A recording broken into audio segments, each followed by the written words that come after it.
नमस्कार। महिला महाविद्यालय की ऑनलाइन कक्षाओं में आपका स्वागत है। मैं रतिराम कक्कड़, व्याख्याता हिंदी। हम पिछले अध्याय में बीए पार्ट सेकंड के गद्य भाग के कोणार्क नाटक का अध्ययन कर रहे थे, जो जगदीश चंद्र माथुर द्वारा रचित है। कोणार्क मंदिर के निर्माता महाशिल्पी विष्णु हैं, लेकिन उसका मंदिर का ऊपरी जो भाग है वो उसका निर्माण अभी नहीं हुआ है। इस संदर्भ में सौम्य, विशु, राजीव आपस में बात कर रहे हैं कि वो जल्दी से जल्दी पूरा हो जाना चाहिए, क्योंकि मूर्ति स्थापना का दिन नजदीक आता जा रहा है। इसी संदर्भ में हम पिछले अध्याय से आगे बात करते हैं। सौम्य कहता है कि विशु, तो क्या तुम सच मानते हो कि कोणार्क की ये भारी पत्थर, ये विशाल मूर्तियां गगनगामी हो जाएंगी?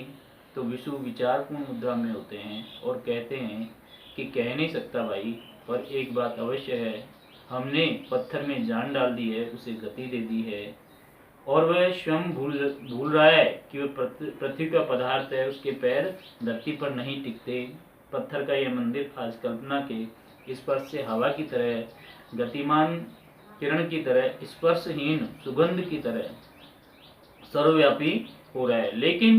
लेकिन धरती उसे जकड़े हुए ईर्ष्या से, मुझे लगता है जैसे अनजाने ही हम लोगों ने पृथ्वी और आकाश के बीच भीषण संघर्ष खड़ा कर दिया है। इस बात पर सौम्य कहता है, नाट्याचार्य सौम्य, कि पृथ्वी और आकाश के संघर्ष के बीच फिर सोचना विशु, उत्कल के पृथ्वीपति की क्रोधाग्नि झेलने का भी कोई प्रबंध किया है। महाराज श्री नरसिंह देव की क्रोधाग्नि, उसे तो करुणा की फुहारें क्षण भर में शांत कर देती हैं, लेकिन वे फुहारें जब गर्म तवे पर पड़ती हैं तो उसकी जलन और भी बढ़ जाती है, फुहारें छूमंतर हो जाती हैं। तुम्हारा मतलब? विशु कहता है। तो सौम्य बताता है कि उत्कल नरेश का क्रोध चाहे क्षणिक भर हो, लेकिन महामात्य राज चालुक उसे प्रज्वलित रखते हैं और उन्हें दया से पसीजना नहीं सीखा है। महामात्य चालुक राज्य के सब कुछ नहीं है, विशु तर्क देता है। तो सौम्य कहता है, तुम भ्रम में हो बंधु। महाराज नरसिंह देव तो वंग प्रदेश में यवनों को पराजित करने में लगे हैं, और लोग कहते हैं राजनगरी में महामात्य ही आजकल सर्वे सर्व है। राजीव भी अपना तर्क रखता है, तात दूर दूर से आने वाले शिल्पी महामात्य द्वारा किए गए अत्याचारों के समाचार लाते हैं। उनमें से कितने ही कुटुंबों पर महामात्य के अन्याय का हथौड़ा पड़ चुका है। दिन प्रतिदिन तरह तरह की आशंकाजनक खबरें आ रही हैं। सौम्य कहता है, सुना है अब तक महादंडपाशिक के सभी अधिकार उसने हथिया लिए हैं। तो राजीव कहता है, तब तो सारे दंडपाशिक सैनिक उसके अधीन हो गए होंगे। वही तो, राजसेना तो वंग प्रदेश में यवनों से लड़ रही है, और इधर दंडपाशिक सैनिकों के बल पर महामात्य की शक्ति प्रतिदिन बढ़ती ही जा रही है। विशु, किसी की भी शक्ति बढ़े और किसी की भी घटे, हमें तो कोणार्क को पूरा करना है। तो राजीव कहता है कि यदि आप धर्मपद की बात सुने तो शायद विचार बदले था। अब एक ये 16 वर्षीय शिल्पी है धर्मपद, एक नए पात्र का आगमन होता है नाटक में, और उसके बारे में राजीव जानता है। सौम्य कहता है, धर्मपद कौन? राजीव कहता है, एक किशोर शिल्पी है, हाल ही में आया है, आयु तो अल्पी है, शायद 16 वर्ष भी नहीं, किंतु बुद्धि तीक्ष्ण है, आपसे मिलना चाहता है। विशु, क्यों? राजीव कहता है कि वह साफ नहीं बताता, विचित्र जीव है, कभी तो मौन मंदिर के कलश की ओर निर्निमेष देखता रहता है, निर्निमेष मतलब बिना पलक झपकाए, और कभी अल्प समय में ही चमत्कारपूर्ण मूर्तियां तैयार कर देता है। कीर्ति स्तंभ पर गायकों के रूप उसी के उत्कीर्ण किए गए। विशु, एक 16 वर्ष के किशोर ने, राजीव मैं उससे मिलना चाहूंगा। राजीव कहता है, कहिए तो अभी बुला लाऊं। तात उसकी ओजमयी वाणी में आपको विस्मृत विद्रोह का ताप मिलेगा। विशु कहता है, शिल्पी को विद्रोह की वाणी नहीं चाहिए राजीव, मेरी कला में जीवन का प्रतिबिंब और उसके विरुद्ध विद्रोह दोनों समाहित है। तुम उस किशोर को बुला लाओ, मेरी दृष्टि के स्पर्श से उसकी प्रतिभा के गंध जागृत होकर उसकी वाणी को मौन कर देगी। मुझे उसकी कला चाहिए। राजीव प्रस्थान कर जाता है। सौम्य और विशु कक्ष में रह जाते हैं। सौम्य कहता है मुझे भी उसकी कला चाहिए। विशु कहता है तो क्या उसे नृत्य सिखाओगे बंधु? सौम्य कहता है नहीं, सोचता हूँ मेरी मूर्ति तुम तो पूरा करने से रहे, इधर मैं तैयार होकर खड़ा हूँ, यह प्रतिभावान किशोर ही उसे पूरा कर देगा। विशु कहता है यह कैसे हो सकता है, लाओ अभी पूरा कर देता हूँ। छैनी हथौड़ा के प्रस्तर खंड पर अधूरी मूर्ति को पूरा करने में लग जाता है। सौम्य श्री को कभी कभी सिर उठाकर देखता है। सौम्य श्री तत्पर मुद्रा में खड़ा हुआ है। सौम्य कहता है कितनी देर इस वेशभूषा में खड़ा रहना पड़ेगा? विशु कहता है थोड़ी देर, जल्दी नहीं। सौम्य कहता है नहीं, प्रतिष्ठापन में जितनी भी देर हो रही है उतनी ही समय मुझे मिल जाता है संगीत की तैयारी के लिए। तो विशु कहता है तो फिर गीत गोविंदी दिखाओगे? सौम्य क्या ही अच्छा होता है यदि तुम जयदेव ने सूर्य भगवान पर वैसा ही संगीतक रचा होता। विशु कहता है गीत भास्करम, यही नाम मैंने रखा है, तो क्या सच भगवान भास्कर पर ही संगीतक प्रदर्शित करोगे? तो सौम्य कहता है कि उससे अधिक समीचीन और कौन सी चीज होगी कोणार्क के नट मंदिर में।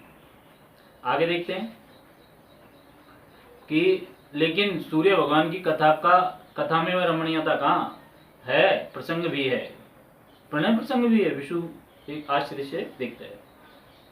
सौम्य कहता है किसका? तो वो सौम्य बताता है कि किसका प्रसंग है। तो सौम्य कहता है कि कुंती और सूर्यदेव का। लोग समझते हैं कुंती ने सूर्य का वरदान जांचने के लिए सूर्य भगवान का आह्वान किया। ऋषि का वरदान जानने के लिए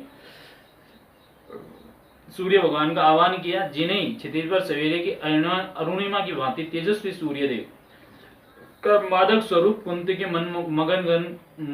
मानस गगन के छोर पर खिंच गया। और फिर जैसे ही पूर्व दिशा की लालिमा मध्याह्न का जगमगाता प्रचंड ताप बन जाता है, ठीक वैसे ही दोनों का अनुराग एक उत्तप्त और विश्वव्यापी विलास बन गया।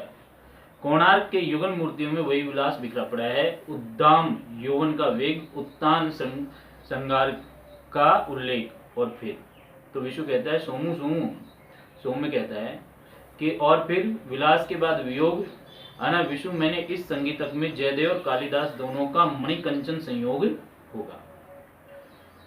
अद्भुत संयोग। गीतों में गोपियों की विरह वेदना बूंद बूंद होकर मर्मज्ञ के हृदय को सालेगी, और मुद्राओं में शकुंतला की व्यवस्था आजाद संतान का भार लिए कुंती उपालंब करेगी अपने दिव्य तेजस्वी प्रेमी सूर्य देवता के प्रति, उसकी निठुरता, निर्ममता और हृदयहीनता के लिए। विशु कहते नहीं, छैनी और हथौड़ा को छोड़कर उद्भ्रांत सा उठ खड़ा होता है।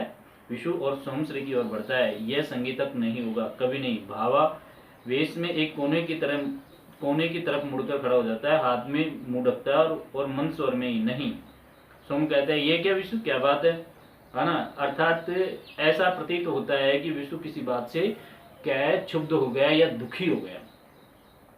तो सोम कहता है क्या बात है? तो विशु कहता है कुछ नहीं बंधु, मुझसे छिपाओ नहीं, इतने उत्तेजित होते मैंने तुम्हें पहले कभी नहीं देखा है। तो विशु कहता है कुछ रुककर कि सोमू उधर देखो, जो मूर्ति उत्कर्ण कर रहा था उसकी ओर देख संकेत करता है। तो सौम्य कहता है मूर्ति के निकट जाकर उसे गौर से देखता है। बहुत भव्य में बनने पड़ी है मेरी प्रतिमा, अद्भुत है तुम्हारा कौशल, लेकिन और गौर से दिखता है, लेकिन अपने गले में लटके कंठार को टटोलता हुआ, कहाँ है मेरे सीधा साधा कंठार, कहाँ उस मूर्ति पर कंठावरण के बीच कंकण पर खुदी कामदेव की मनोहर मूर्ति है ना? तो विशु कहता है वह कंकण हाथी दांत के कंकण की नकल है, देखो कैसा कंकण है वह कंकण तो किसी हतभाग्य सूर्यदेव ने किसी सम्मोहित कुंती को दे दिया था 17 वर्ष पूर्व। तो सोमू कहता है विशु, हाँ सोमू, वह वन की कली थी, जंगली सवर जाति की कन्या, चट्टान को फोड़कर बहने वाली निर्द्वंद निष्कलुष जलधारा। सवर कन्या? आश्चर्य से सोमू कहता है उसका नाम था सारिका। हमारे नगर में हाट के दिन अपने गांव वालों के साथ जंगली छाल जड़ियां बेचने आते, और नगर की ऊंची अटारी का वासी सूर्य उस वन कलिका पर मुग्ध हो गया। सौम्य कहता है जैसे स्वर और ताल के एक दूसरे पर रिश्ते में मत भरे पावस की उन्मत्त थी, अना पुष्पव्रता कामनी तरु सी संपन्न, लेकिन वह रागनी टूटी कैसे? तो विशु कहता है वह कायरपन की कथा है, सूर्य देवी भी तो कायर ही थे और कुंती भी, तभी तो उसने अपनी संतान को गंगा में बहा दिया। सौम्य कहता है हाँ। तो विशु कहता है लेकिन उसने ऐसा कुछ नहीं किया होगा सोमू, कदापि नहीं। तुमने अपनी संतान को देखा नहीं। जब मुझे ज्ञान हुआ कि वह मां बनने वाली है तो कुल और कुटुंब के बहने मुझे ग्रस लिया, नदी पर बढ़ती बांझ की तरह। उस भय की तंद्रा मेरी बुद्धि पर छा गई और मैं भाग आया। सारिका और उसकी अजात संतान से दूर, बहुत दूर भुवनेश्वर के देवी मंदिर